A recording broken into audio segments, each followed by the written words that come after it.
Perfect. Thanks everyone for taking the time for this event, and big thanks to the panelists. I know you're all super busy, and super thankful you can be a part of this great event. I'm Phil Hanel. I'm an industrial broker at Cushman & Wakefield and proud member of NAIOP on the DL steering committee. Been a part of the education committee with Jessica Moran, and big thanks to Jessica. She ran point on this event, and big thanks to Suzanne, Katrina, and the NAIOP squad for making this happen. Before introducing the panel, some housekeeping. We're going to be, the panel should be around 40 to 45 minutes. We'll have 5 to 10 minutes for questions at the end. If you could use the chat on the bottom of your screen and submit questions during the panel, we'll get the questions dialed in after. And just some key goals, takeaway, we're gonna really dig into industrial, office, multifamily, state of the markets, changes over the last 2 years, some development trends, tenant activity, and really dig into the next hot submarkets in AZ. So let's start going left to right. Kristen, would you give a 20-second intro on yourself? Sure. Good afternoon. My name is Kristen Heipel, and I am the Vice President of Operations for Barron Properties here in Arizona. I have been in the multifamily housing industry for over 16 years.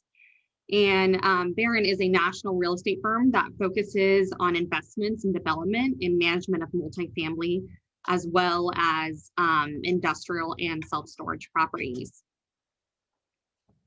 Good. Colin, you want to take it away? Yep. Thanks, Phil. And thanks everyone for being on this afternoon. I'm Colin Mahoney. I'm a vice president in the Trammell Crow office in Phoenix. Trammell Crow Company is a national development firm. We specialize in industrial, office, and multifamily in Phoenix, and very active right now in across the metro and across the different product types. Good. Charlie?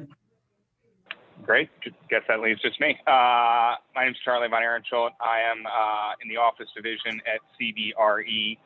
Specifically, I'm on a team that does both tenant and landlord rep, but the side of the team that focuses predominantly on landlord rep.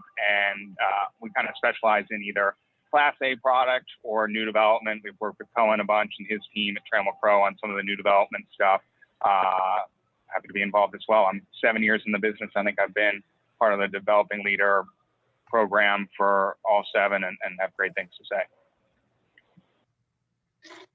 Awesome. Yeah, thanks, and fired up to have everyone. Let's start it off with Colin and industrial. So Colin, can you give us a quick overview what you're seeing last 2 years, trends in tenant activity, new development, and give us a feel for what you're seeing? Yeah. So, you know, the industrial sector in Phoenix, you know, I'd put it up against multifamily, and I'd probably lean towards industrial in terms of just the most attractive product type in the metro. You know, really in the last call it year, we've seen tremendous growth in the sector, and that's really been driven by a couple factors that we're seeing. The first is just obviously the increased penetration of e-commerce, and you know, that was a trend that was already in place that was accelerated by COVID. And you're seeing, you know, the percentage of retail sales that occur online continue to grow, and that's fueling the need for more industrial space by tenants, and then also driving investors to the you know, to the product type, which is, you know, if there's more investors, that's pushing up values. The second thing that we see, which really wasn't in place prior to the pandemic is just kind of the reorganization of supply chains. So historically, logistics companies have been focused on kind of a just-in-time model. So products being delivered, you know, as quickly as possible, but not being held by the company. And, you know, industrial facilities really kind of serving as a throughput. Whereas, you know, the pandemic and the supply chain issues that we've seen have caused companies to focus more on a resilient supply chain. So moving from a just-in-case supply chain or a just-in-time supply chain to a just-in-case and holding excess inventories. And when companies hold excess inventory, that requires them to carry more square footage. So those two kind of fundamentals have driven increased demand into the sector. And then investors are trying to increase their exposure to industrial because of the tailwinds that are favoring the sector. So you've seen a lot more institutional capital come into Phoenix because Phoenix has been a leader in terms of the demographic shifts. Population and job growth numbers in Phoenix have been phenomenal, and investors are trying to get exposure to that. So all those fundamentals have kind of pushed the product type into a preferred asset, and expect that to continue. So pretty high level there, but I think I'll stop there. No, that was awesome. And Charlie, looks like you're about to give it to her. Could you jump in on office activity post-COVID and talk about some of the hotter submarkets you're seeing on the office side? Yeah, absolutely. I mean, it's a total mixed bag right now. I'm sitting giving a tour in the Galleria here in Old Town Scottsdale. It's a Class A redevelopment. Buildings like this, the buildings we lease in downtown Tempe, have been pretty resilient. I think what we've seen in the office market is where in 2020, everything was just total pause. Nobody was relocating. There were 0 new tenants to the market. Everybody was in a wait and see. That's evolved where in the first half of 2021, there's been some real optimistic takeaways. We've got new to market tenants like Robinhood, Align, Lifestyle, Zoom is in the market, Peloton's in the market. Those are great names and will serve Phoenix really well. They're all pretty much looking in either Old Town or Tempe. And for the most part, they're taking a smaller footprint than we would have anticipated a new to market tenant with that type of employment to take 18 months ago. With kind of the benefits of Tempe, Old Town, some of those new to markets, you're still seeing more risk averse firms, the insurance firms, real estate firms still taking a pause. If you've got a national real estate director not based here in Phoenix, you're doing everything you can to delay. And that's because people are still assessing how work from home will transpire, what percentage of employees they're coming back. And so some of those bigger users that you see out in the Southeast Valley or up in Northwest Phoenix, up in North Scottsdale, have just been slow and non-committal when they're able to be. That's starting to turn on again, but I think people acknowledge those bigger firms will probably need a smaller footprint. And so there will be a little while to flesh that out, where the more entrepreneurial tech firms, decision maker based who are here are quicker back to the office and are focused on premium buildings and premium locations like Tempe and Old Town. Awesome. Great. Kristen, on the multifamily side, can you give an overview last 2 years and some drivers for Arizona? Sure. So going back to 2019, the Phoenix multifamily market recorded one of its strongest years. We saw 9.4% growth in rents. This obviously continued to attract a lot of national attention, as this was one of the most significant rises we've seen in the country at that time.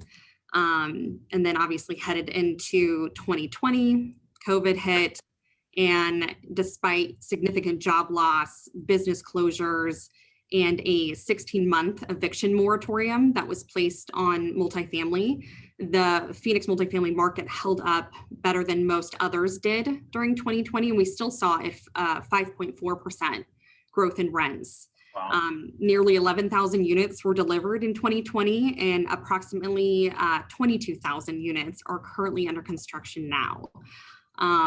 We are seeing today is vacancies are continuing to tighten, averaging about 4.5%. And Q1 of this year, rent posted one of the strongest quarterly gains on record.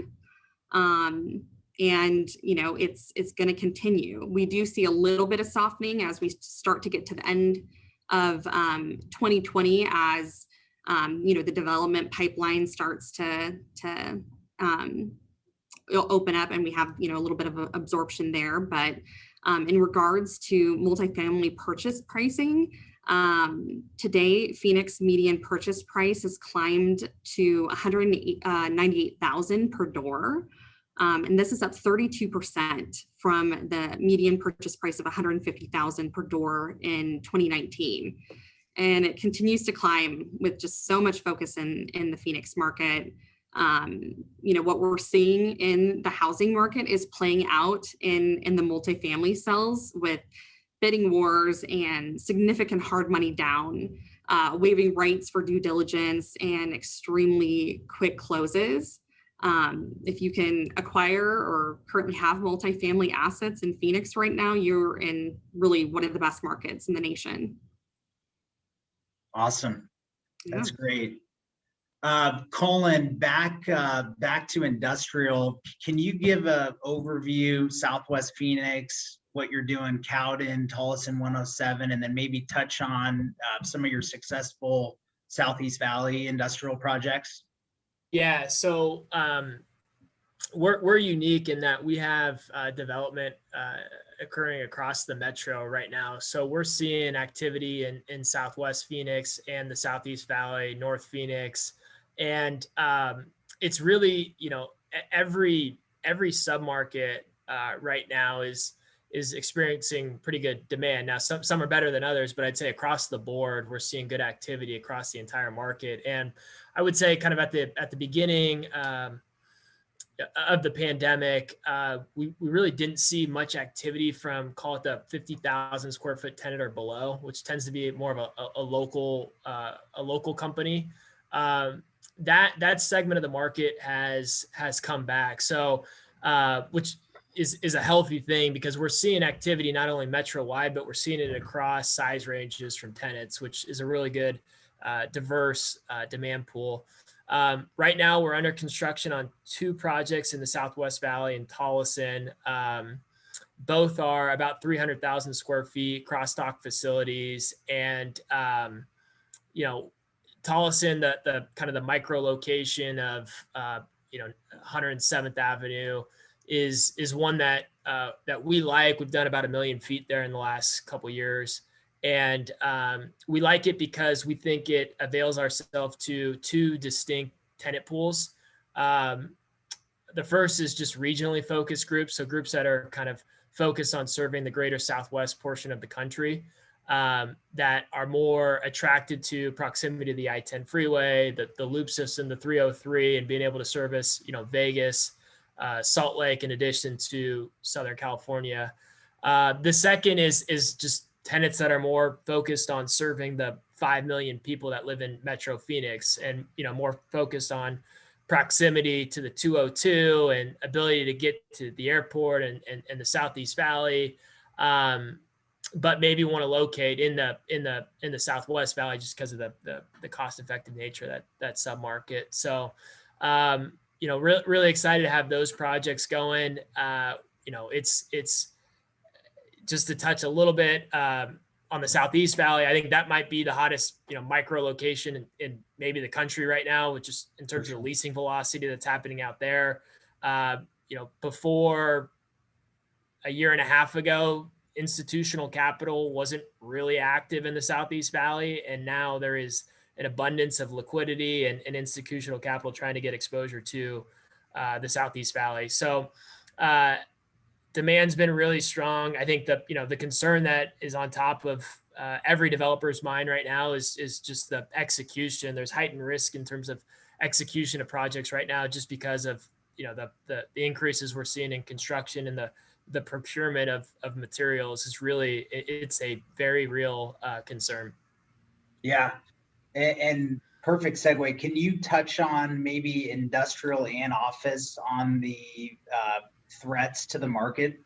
Yeah. So I would say, the threats are a little bit different in the two sectors. Office maybe has a little bit more headwinds than industrial has, just in terms of demand. I think industrial demand is good and is gonna stay pretty strong.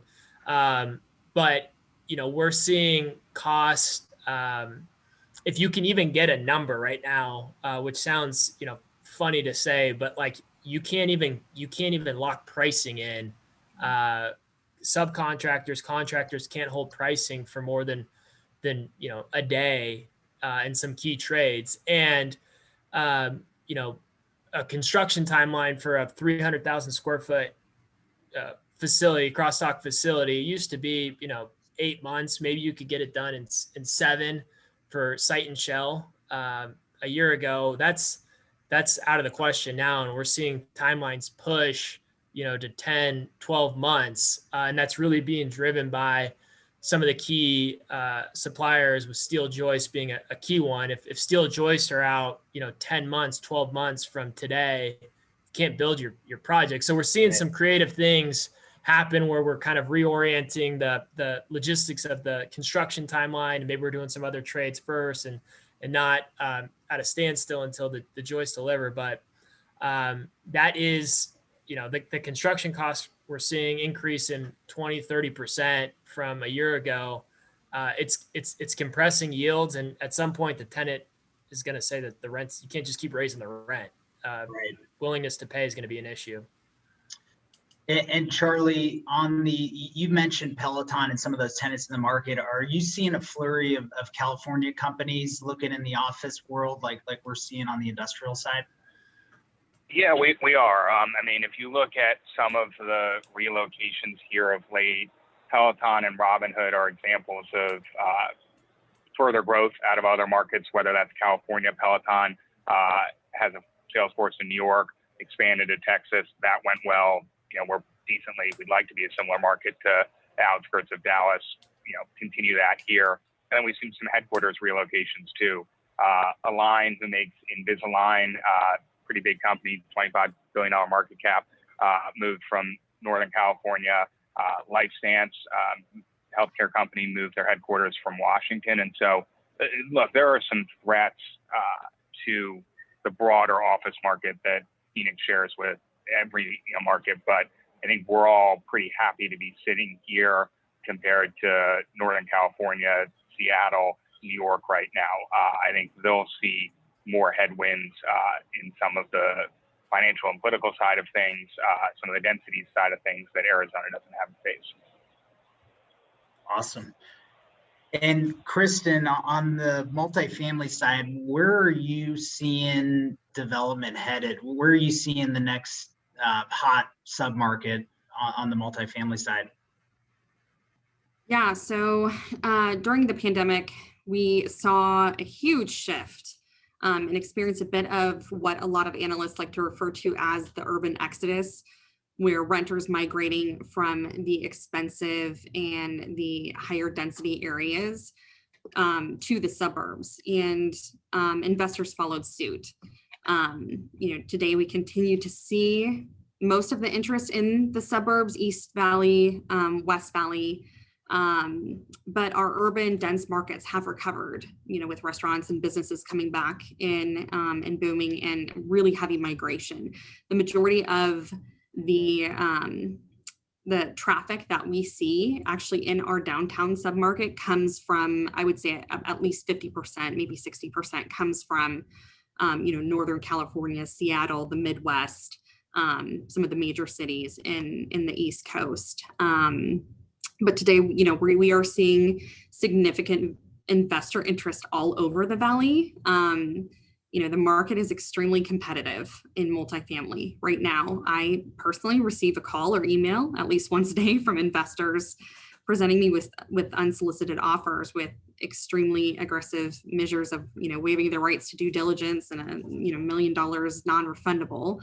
So it's wild. So right now it's a big feeding frenzy. There's a lot of, as Cullen mentioned, institutional capital investors with 1031 money looking to exchange.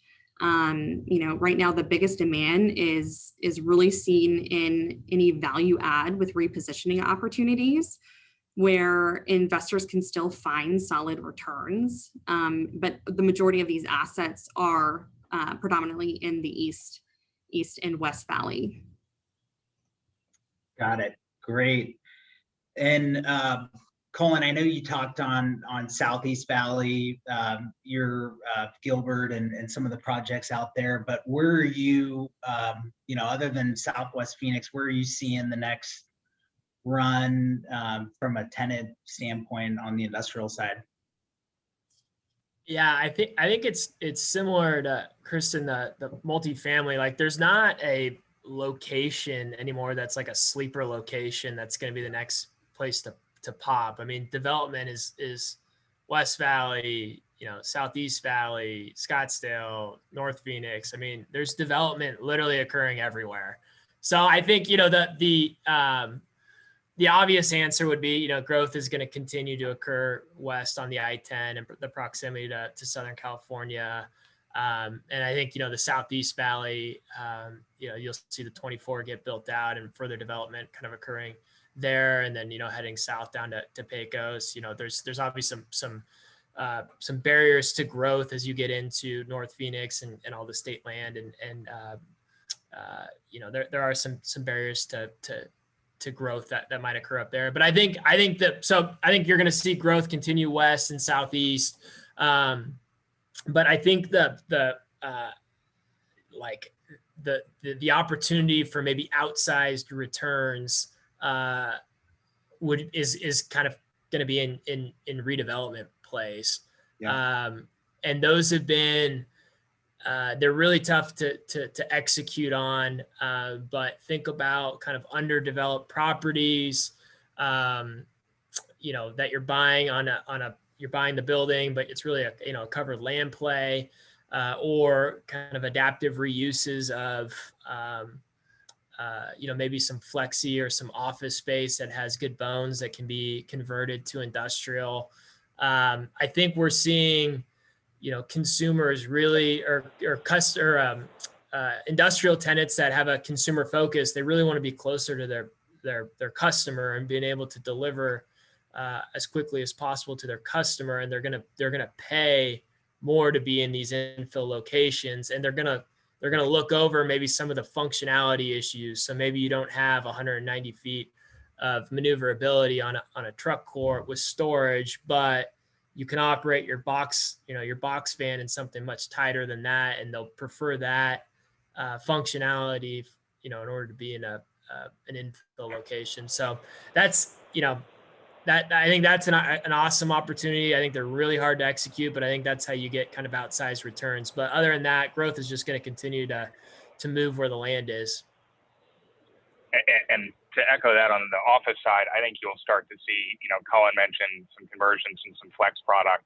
When Cotton Center was developed, that was predominantly industrial, and it shifted over the past 20 years because office rents grew more quickly. Office exits were attractive. There was those big box tenants. It shifted to more office. I think you'll see that start to shift back. The area of the office market that's most challenged right now is big back office flex spaces. Those are the employers that, really in a confluence of events are offering more flexibility to their employees, are shrinking their workforce with the help of AI. And so I think you'll see office owners more ready to make a conversion quicker than they would have been, especially given, Colin, we talk about the returns on the industrial side and the exit. I mean, it's so different than office right now. The capital is so much less on the back end that the case is becoming very, very compelling for some conversions on the office front, which will help us because, we've got a 95 million square foot market. It's too big. There's too much product out there right now. And Phoenix is not alone in that. There are other markets that share that, but it would help everyone if some of that more back office product ended up to a higher, better use. Awesome.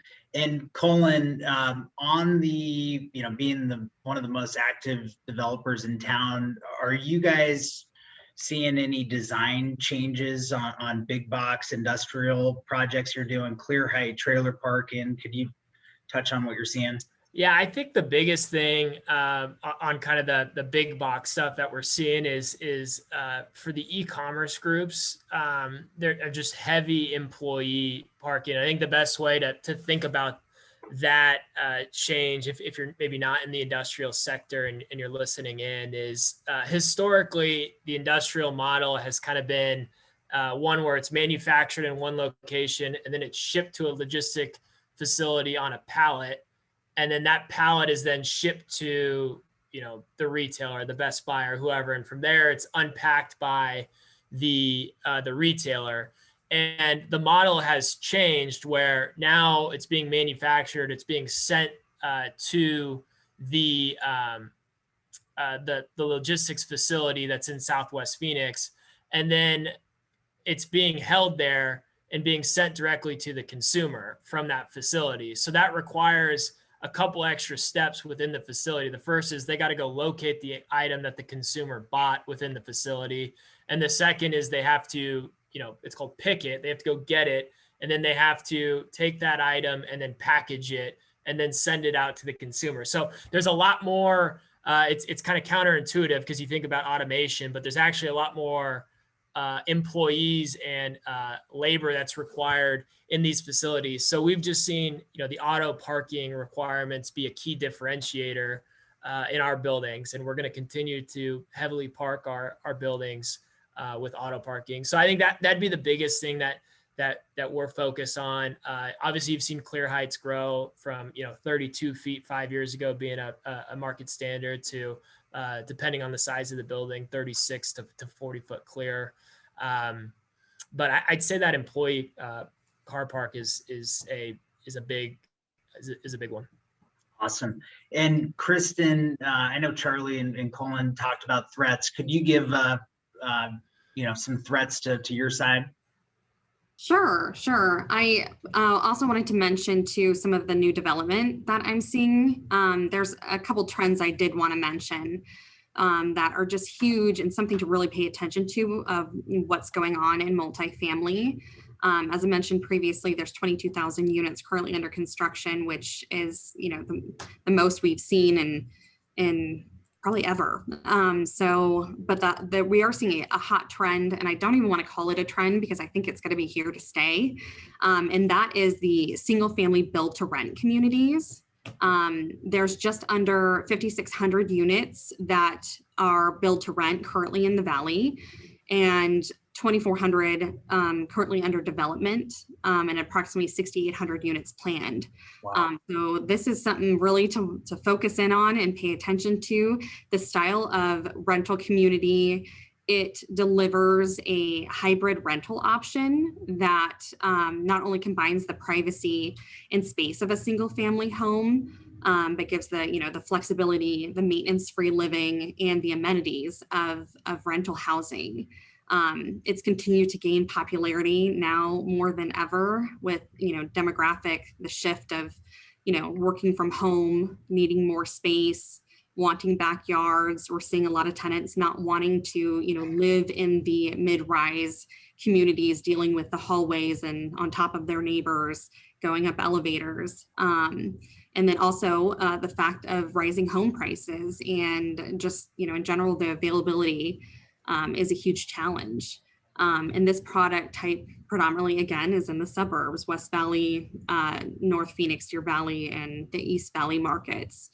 To talk a little bit about threats as a developer, as Colin said, I think that the biggest threat we face is just the significant increase in cost and availability of materials. Specifically lumber. I can paint a really good picture for you of, because we do develop apartment communities currently. So, just 18 months ago, we built a mid-rise community. It's a stick build, was $195,000 per door to build within hard costs. And we are currently in the process breaking ground on an identical community, and same unit count, same style, no major changes, and that's going for $290,000 per door to build. So it's a huge threat. And like as Colin said, we're having to get creative. It seems like every week they're coming at us, our GC's coming at us with, this is a different cost. And, we've thrown ideas out, like, do we, build a different style community, Right. concrete, do we look into concrete? That's even going up. So really having to get creative there. Another major threat that we are faced with in multifamily currently is the lack of affordable housing that we're seeing as developers just continue to focus on the Class A luxury communities, and then the value add repositioning communities, into Class A and B plus. With that, we also have the potential threat with this of rent control and overregulation. This is what keeps most of us up at night as investors and developers in multifamily.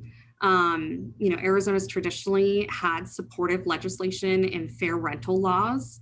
However, with the pandemic, this has been challenged with a moratorium on evictions and the CARES Act, where, despite several rulings of this being unconstitutional, it still stands. And, we're starting to see the start of an invasion on our property rights. So it has a lot of us a little concerned, for sure. Yeah. Kristen, what about on the exit? If you can share, what are you underwriting on a cap for say a new development? What's the kind of ballpark? On our return, it's tightening for sure. We also have, the capital gains taxes that, is a major concern. I have my capital partners, they won't even look at anything anymore. That's not going to give them more than a, 15% return on their investment. So on exit, but I think we'll probably be sitting on properties a little bit longer than we traditionally do. And Colin and Charlie, maybe you could touch on the capital market side and what you're seeing on office and industrial. Yeah, you want me to start, Colin? Yeah, go ahead. So from an office perspective, I mean, it's been an interesting looking at post-COVID time frame, because as I talk about with Colin a lot, as they're one of the bigger developers of Class A product around. We went a whole cycle in Phoenix without really selling any true Class A or trophy assets. Part of that was because from 2000 to 2010, we developed 25 million square feet. And in the ensuing cycle in that decade, we developed 14 million square feet. So, half on a comparative basis to the market of development. And those who developed Class A kind of built to hold because that was the profile of their firm. There weren't as many developers like Trammell Crow who came in, built, leased up, and sold. The projects that were developed at the tail end of the cycle were more that profile. And so you saw in 2020, despite tons of bad press on the office market, a record high comp in the grand, breaking 525 a square foot, which is a huge number for Phoenix. And so it's a little dislocated now where, Phoenix was so restrained in a healthy way with development the past 10 years that we're now actually starting to be perceived from out of town investors as a far healthier market. I think heading into the pandemic, people saw Phoenix as, the 15 to 20 range of best markets. The last survey with our CBRE institutional owner survey had us at number 3. And so, opposite almost of what Kristen was just saying, we're starting to see return thresholds come down, but only really in the best product. And so, and frankly, we needed that. We grew rents very, very quickly during the last cycle. And the only way that people justified exit pricing was by modeling 3 to 5% or more increases on the exit. I think what we'll start to see is that come down a little bit, but return expectations, along with where interest rates are and everything, with the massive flow of capital in our world, return expectations start to come down. And so you'll see some high exit pricing still on the lease product. On the value add product, gosh, it better be really good. I think, if you're doing a value add development right now, there's been some very successful projects. For Kramer at George Oliver has had a few that get great rents, but you better be picking the buildings in the best locations with an amenity package that can really compete with Class A new development. I think interest for secondary submarkets, for product in Midtown, for product in downtown is going to be really restrained for a while, because the numbers there, especially in the Class B product, are going to get pretty ugly vacancy-wise and rent-wise, one would think. Yeah, and just to piggyback on that, I think you're going to just continue to see a total segmentation of the office market where, from our perspective, being a developer of Class A product, we're still really bullish on office development, not at this exact moment, but, our believe that the market is still going to be there. And really that's driven by kind of what we think is a flight to quality that's going to continue to occur amongst tenants. And Charlie mentioned that, activity's been okay, but, these tenants that are signing leases might be in a smaller footprint. And we think that's a trend that's going to continue, that even though tenants might be taking less space, they're going to want to locate in the best buildings in the best submarkets. So I think you're going to continue to see Class A product drive really good pricing and set new records, just because on a relative basis to our peer group, think Denver, we are a discount still. So, we're really bullish on office and think that values are going to be there for best in class product when it is time to harvest, so long as we can get, good tenants in our buildings. From an industrial perspective, it's similar to what Kristen's been discussing the entire call in terms of just the frothiness of I won't say frothiness, but just the competitive nature of the marketing process. There's definitely a lot of capital that wants to own industrial right now. So yields have continued to compress. I mean, it's low fours for sure on cap rates for best in class product, and kind of moving into that mid to high threes depending on the construction and the location and the tenant. So far that's allowed developers to continue to kind of move forward with projects despite cost increasing faster than rents. So development yields are certainly getting compressed, but cap rates continue to stay low, and there's still plenty of spread between prevailing market cap rates and 10-year treasuries or other kind of benchmark returns. So cap rates, continue to be low, and kind of expect that to continue. And so long as the rents hold and, costs don't continue to rise as fast as they have been rising, development should continue to make sense. Awesome. Great. And Colin, you've been switching gears a touch, but you've been super involved in NAIOP and the steering committee. Could you give some of the audience, a feel of what the steering committee and being involved has done for your career over the past 8 years? Yeah, I think so. Two things as it relates to NAIOP. Or let me just back up about just the industry in general and kind of being a young professional in the industry. Like this business is all about knowledge, and that's how you can kind of differentiate yourself, is just knowing a lot about the market, about the product type that you work in or the product types that you work in. And NAIOP is a tremendous resource for that. They have education, panels like this. That's really, I think, on you as a young professional in this business, is like, you have to know your customer, you have to know your product type, you have to know your market. So leverage NAIOP to learn more. And the second thing is, and the thing that I love about this business is it's so, I know it's cliche, but it is so relationship driven.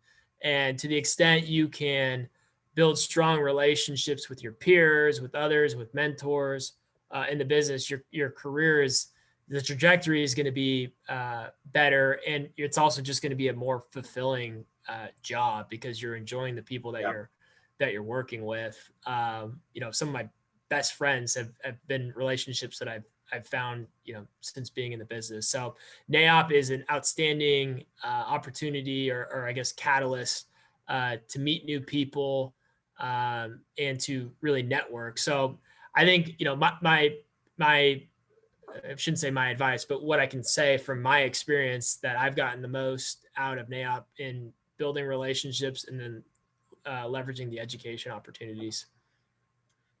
Awesome. And just a reminder we're close to wrapping up. An audience, if you have any questions, just the chat on the middle of the screen, if you just type those in. Charlie, I know you're super involved in NAIOP as well. If you could give a. Sure. I mean, I think Colin hit on, I'm going to hit on the same theme because I think he's spot on. I think I've had really good success, especially as someone who wasn't from Arizona, moving here when I started the business, making relationships through NAIOP, getting to know, I remember sitting in panels, albeit in person, with developing leaders and watching the Mike Strip Matters, Pat Boyle's speak, Rusty Kennedy's, and now they're, 35 to 40 and some of the leaders in our industry, both from a position in their firms, but also a thought leadership perspective. And so, getting to know your peers, getting to know those who have come before you and are willing to give advice, I think are really important. And to me, like Colin said as well, it's the knowledge base. This business goes through cycles. It goes through hiring waves. I've got a bunch of friends that were hired within kind of 2 years of me, where nobody really got hired the 3 years before that because it was a down cycle. So that means there's a lot of competition in our business, and those who stand out are the ones with good relationships, but are the ones that know their stuff. And NAIOP is a huge help with that. The connections NAIOP makes is a huge help with that. So I would just encourage everyone to kind of broaden your perspective, broaden your network, learn from those peers in the group, learn from those who are in multifamily or industrial, because it's good to know a little tidbit about the other sectors within our broader real estate. So I have great things to say about NAIOP and specifically the Developing Leaders Program. I mean, it's been super helpful over these 7 years. Awesome. Well, thanks everyone for the time, and let's Jessica, let's open it up to questions from the audience. Yeah, so we just have one for Kristen. With the increase in work from home, are you seeing a change in demand for larger units versus the studio and one bedrooms? And are developers also changing design plans to go with that? So are they including more office space, or are they building larger units? Yes, yeah, absolutely. What we have seen is, with more people working from home, as I mentioned previously, you saw a little bit of that urban exodus where, in our downtown market, we have, very small square footage studios, even one and two bedrooms, that are extremely small square footages. So you saw a lot of that demographic who, went from a work from home setting where they didn't really need to be, close to their office in downtown anymore, shift to the suburbs that offers larger square footage and, more reasonable pricing for that. And then in regards to developers changing design, absolutely. Barron personally went to the drawing board with a lot of our development, specifically in the single family build to rent design. And you will see that we built in little, desk areas within the kitchens, giving more, just more of that demographic, that option to have that designated office space, as well as in the suburbs where we're building these build to rent communities. We are also building some small commercial space where they're called carriage units, where the unit sits above a small 900 square foot commercial space, so they can have a small art studio or just small business underneath their units. So, kind of giving a little bit more opportunity, but yeah, Absolutely. We're seeing that. We're seeing, I think a lot of it is also driven from, not being able to get into homes. It's being a little bit more competitive. So, we are seeing the shift to just larger floor plans. I could tell you today, I don't have 1 3-bedroom floor plan available at any of our 11 communities. That is the hardest floor plan style to come by. So that just shows like how quickly the market moves, because we had a bunch of 3 bedrooms in our portfolio and couldn't lease them. And now they're getting, on a per square foot basis, it's on par with our studios. I mean, we can really push pricing on those. The other thing we've done in our amenity spaces is we've added Zoom rooms, which has been it's been really desirable from prospective renters, being able to, it's first come, first serve, but being able to have just a room that you can go in and take calls, and has been, it's been good for us.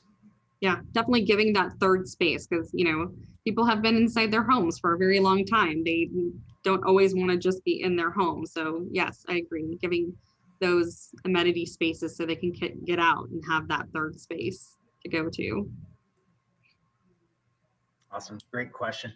Jessica, anything else from the audience, or I'm missing on here? We have for Charlie, can you talk a little bit about typical concessions and TIs that you're seeing now versus before the pandemic?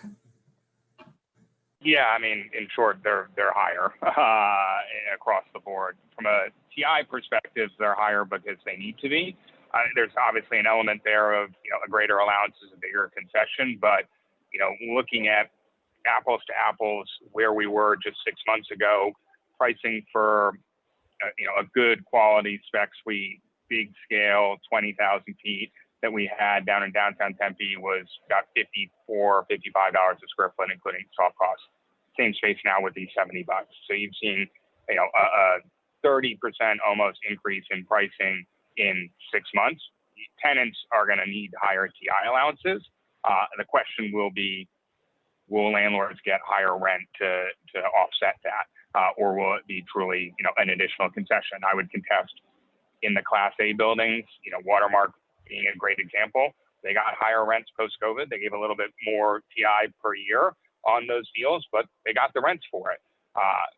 Class B buildings, probably going to have to give more TI and not get any rent to show for it. And concession-wise, I mean, they've totally gone up across the board.